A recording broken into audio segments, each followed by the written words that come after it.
Salam izləyicilərimiz, pasiyentimizin ağıl dişində narahatçılıq yaranmış, stomatoloqa müraciət etmiş və stomatoloq dişin çəkilməsinə qərar vermişdi.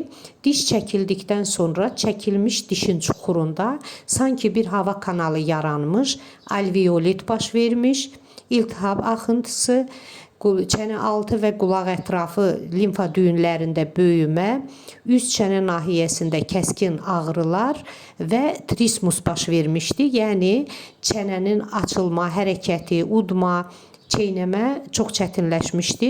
Bunları aradan qaldırmaq üçün üst çənə cərrahına müraciət olunmuşdu.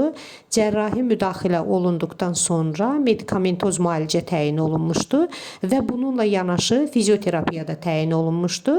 Fizioterapiyada biz ona dərin stimulyasiya metodu ilə elektrostimulyasiya proseduru aparırıq. Hazırda 2-ci günümüzdür. Bu metodla biz titrəyişli dalğalar ötürərək yerli olaraq qan dövranının bərpa olmasına, iltihabın sorulmasına və hərəkət məhdudluğunun aradan qalxmasına çox gözəl kömək edir.